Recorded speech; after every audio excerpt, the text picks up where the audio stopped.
Jacques Le Goff é amplamente conhecido, um historiador da Idade Média que conta com inúmeros livros e artigos, muitos deles clássicos sobre o período, textos escritos a partir de novos olhares, novas fontes, novos problemas, novas perspectivas e objetos, tudo isso fazendo parte de um movimento de renovação que vem lá da década de 60, 70, que é a chamada Nova História, que por sua vez também faz parte da chamada Escola dos Análises. Jacques Le Goff se dedicou à Idade Média, fez isso ao longo da vida toda, trazendo novos olhares sobre o período, novas formas de interpretar a Idade Média, que antes era vista como a Idade das Trevas. E aí ele escreve sobre aspectos religiosos, sobre aspectos culturais, econômicos, sociais, sobre as mentalidades daquele período. E nesse sentido é que se destaca esse livro, que é um livro pequeno chamado A Bolsa e a Vida. Um livro que trata sobre a economia e sobre a religião na Idade Média. Em outros livros ele já havia tratado sobre o dinheiro e a relação do dinheiro com a religião, a maneira como a religião via o dinheiro, a maneira como a religião também era preponderante mesmo já no fim da Idade Média. E aí ele se dedicou também ao surgimento do purgatório, que vai se relacionar tudo isso como a gente vai ver daqui pra frente. Esse livro, apesar de curtinho, ele é importante. Ele tem uma importância muito grande pro Le Goff, pros estudos do Le Goff, justamente por aprofundar um processo que ele chama de parto do capitalismo. É nele que o Jacques Le Goff se dedica especificamente sobre a prática da usura. Assim que ele procura definir o que é a usura, assim como ele também procura definir as mudanças ou estudar as mudanças que aconteciam naquela época,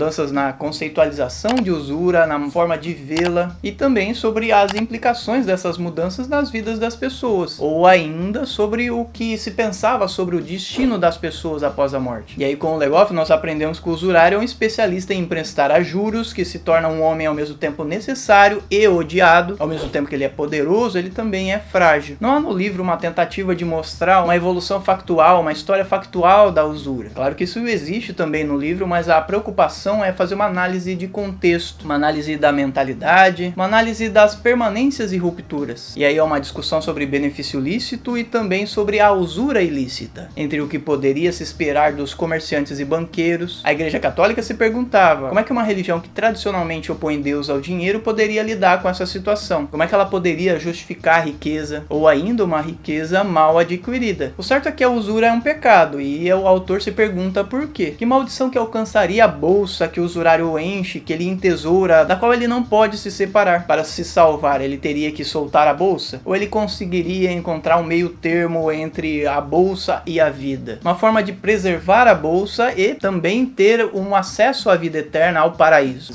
Bom, pessoal, uma pequena pausa aqui no vídeo só pra gente falar sobre a campanha que eu tô fazendo para arrecadar fundos para comprar equipamentos novos, para complementar o que eu já tenho, como placa de vídeo e HD externo, e já aproveitar também para convidar, se você ainda não colaborou, para você participar dessa nossa campanha. Eu vou deixar o link na descrição, e também já agradecendo aqueles que estão fazendo parte do nosso movimento, da nossa campanha, para melhorar o canal, para tornar ele mais eficiente, mais rápido, para nós produzirmos cada vez mais conteúdo de qualidade. O capítulo 2 do livro do Jacques Le Goff tem o título Da Bolsa e da Usura. E aí ele vai falar sobre o significado da usura, mostrando que ela não é sinônimo de juros. E ele vai dizer o seguinte: a usura é a imposição de uns juros por um emprestador em operações que não cabe juros. Não se trata, pois, da eliminação de todos os juros. Ele vai mostrar então que uma longa tradição cristã condena a usura. Os pais da igreja expressavam o seu desprezo pelos usurários. Os canônes dos primeiros concílios proibiam o exercício da usura entre os clérigos, que depois vai se estendendo aos leigos. Em uma economia contraída, em que o uso e a circulação do dinheiro ela diminuta, ou seja, o uso de moeda é débil, como a gente tem na Alta Idade Média, o problema da usura ele acaba sendo secundário. Mas isso passou a mudar quando a gente tem uma economia monetária que vai se generalizando pela Europa, especialmente a partir do século XII. E aí, meio a isso, entre nobres e cavaleiros, a gente vai ter a figura do burguês surgindo, se afirmando, se multiplicando nas cidades. Um burguês que vai se emancipando, que vai ganhando importância, que vai participando cada vez mais no sentido da economia das cidades. E aí que a usura vai se tornando um grande personagem, fazendo então com que a igreja reaja, que ela tente de alguma forma coibir a usura, condenando e perseguindo os usurários. Isso porque, segundo os cristãos, a usura é uma forma de avareza, ela é uma forma de cobiça, ela é um roubo e, portanto, ela é um pecado que é condenável. O roubo usurário ele é um pecado contra a justiça, que nesse caso tem a ver com o que é falado no capítulo 3, que é o roubo do tempo. E aí, para entender o usurário e como é que a sociedade via essa figura, como é que a igreja via essa figura, segundo o Le Goff, a gente tem que procurar nas imagens, nos sermões, nos textos artísticos e literários da época. É aí que a gente encontraria a figura do usurário, é aí que a gente encontraria a mentalidade sobre a usura, que a gente entenderia como é que ela era vista, vista, como é que os homens e as mulheres da Idade Média viam a usura e o usurário. E aí, somado a isso, com o crescente antissemitismo, a gente vai ter uma ligação também com os judeus. A usura vai passando a ser cada vez mais associada com os judeus. Judeus que, segundo os cristãos, teriam sido os culpados da morte de Jesus, judeus que teriam sido culpados de vários outros fatores que aconteciam na Europa, que passaram a ser bodes expiatórios. Judeus que eu já tratei em outro vídeo, que vocês podem assistir também aqui no canal. Então a usura, como ela é um pecado relacionado à venda do tempo, à venda do dinheiro, ela vai ser relacionada consequentemente a uma figura indesejada, ou pelo menos indesejada por uma parte da sociedade que são os judeus. Mas é também percebido naquele momento o aumento dos cristãos usurários, o que vai se multiplicando com as transformações econômicas, especialmente a partir do século XII. Os usurários cristãos, que por sua vez também eram igualmente hostis aos judeus, justamente porque eles viam os judeus como concorrentes, como temíveis competidores. Mas a gente tem que voltar nesse sentido à venda do tempo, à venda do que é alheio, à venda do que não pertencia ao usurário. E aí justamente que estaria o pecado, aí justamente que estaria o entendimento da igreja sobre o pecador. Tomás de Chauban dizia que o usurário não vende ao devedor algo que lhe pertence. O que ele vende é o tempo que pertence a Deus. E como ele vende algo alheio, ele não deve perceber, nesse caso, o lucro. E nesse sentido é estranha a situação do usurário na Idade Média, já que, numa perspectiva ampla, os historiadores incluiriam ele na formação do capitalismo. Ele seria uma peça-chave, um precursor da formação de um novo sistema que, segundo Jacques Le Goff, apesar de suas mazelas, seria um progresso. Ele se inseriria, então, numa grande transformação no que viria a ser o capitalismo, uma transformação na cultura e na economia, na política, no social do Ocidente. Outro autor, Georges Duby, ele reproduz uma visão clássica da Idade Média que dividiria ela em três partes, onde os camponeses, os trabalhadores seriam aqueles que produzissem, os cavaleiros aqueles que defendessem, e a igreja aquela que governasse a vida e a alma das pessoas. E aí o Jacques Le Goff, a essa divisão tripartite, ele acrescentaria uma quarta divisão, que seria justamente a divisão dos usurários, aqueles que não trabalhavam, que ganhavam com o ócio e a venda do tempo, usurário que não poderia ser confundido, por exemplo, com os comerciantes, justamente porque nem todo comerciante é um usurário, assim como muitos usurários também não eram comerciantes, ao menos não no sentido de vender uma mercadoria, de receber alguma coisa por seu trabalho no sentido físico da coisa. E claro que nesse sentido a usura seria uma prática vergonhosa, enquanto a prática do comércio não seria. Daí os usurários viverem às sombras, e por isso muitos usurários preferirem serem chamados de banqueiros, de comerciantes, e não de usurários. Isso porque, na visão religiosa, para piorar a situação, o amigo do usurário seria o diabo que lhe favoreceria durante a vida, mas que depois procuraria de todas as formas garantir que a alma do usurário fosse para o inferno, que procuraria de todas as formas impedir que ele se arrependesse, ou que ele não tivesse tempo de se confessar no leito de morte, assim que seria terrível para o usurário uma morte súbita. Mas não é só isso, a gente tem também que o diabo procuraria de todas as formas tornar o usurário um louco. Essa seria uma outra possibilidade, porque se o usurário se tornasse um louco, ele jamais conseguiria se redimir, ele jamais conseguiria fazer a sua confissão e muito menos a sua penitência final.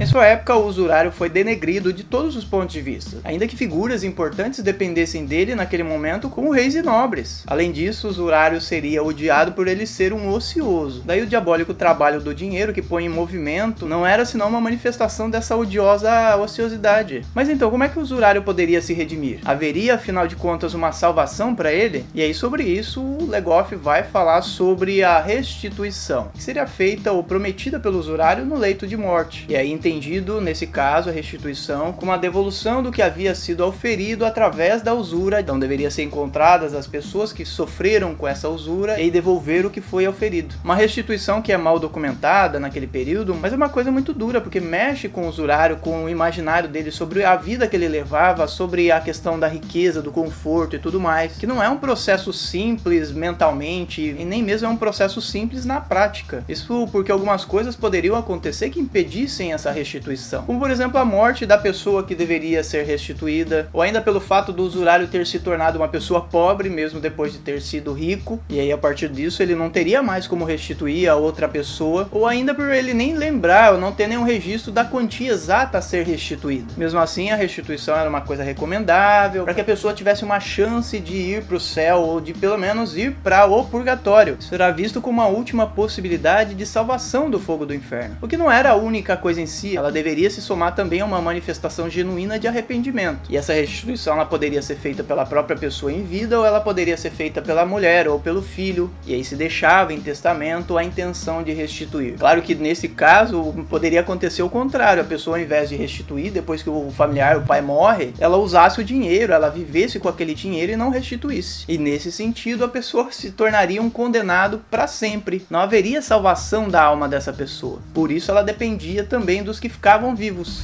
Legoff recorre a outros temas que ele já estudou em outros livros, em outros momentos, para compreender as mudanças que ocorrem nesse período, dentre os quais a gente vai ter a questão do purgatório, que estaria por sua vez conectado ao destino dos usurários. Isso porque o usurário não queria abrir mão nem da bolsa e nem da vida, ou seja, da vida eterna. É assim que ele com o tempo vai ter acesso, ele vai passar a ter acesso a um novo espaço intermediário, que seria o purgatório, um lugar entre o céu e o inferno, onde ele pudesse temporariamente pagar os seus pecados, fazer as suas penitências, com a possibilidade, evidentemente, da redenção eterna. Um purgatório que nasceu justamente nesse contexto de transformações europeias, que é um resultado também do processo do que a gente chama de reforma gregoriana. Assim como resultado, o usurário teria a possibilidade de se salvar. Mas é claro que não depende só da questão da existência do purgatório, isso precisa de outros fatores que vão se somando, outros caminhos que vão sendo encontrados e que se somam à questão do purgatório, o que vão mostrando uma maior aceitação por parte da igreja, e aí é que a gente teria, por exemplo, a moderação da prática da usura, ou ainda o aparecimento de novos valores, seja na esfera econômica, seja na social, seja na questão das mentalidades, novos valores que vão se somando a transformações nas próprias visões da igreja católica. O que o Legoff faz nesse ponto é procurar mostrar que não se depende apenas do aspecto econômico, mas também do social, do político, do cultural, evidentemente. Enfim, ao concluir o livro, o que ele faz é procurar conectar o leitor ao contexto da época, as transformações, o que incluiria a maneira de entender o dinheiro, de entender o comércio, o papel dos bancos, assim como também o papel dos banqueiros. Mudanças tanto na sociedade leiga como no meio eclesiástico, num contexto que via crescer a figura do cidadão, das cidades, um renascimento do comércio,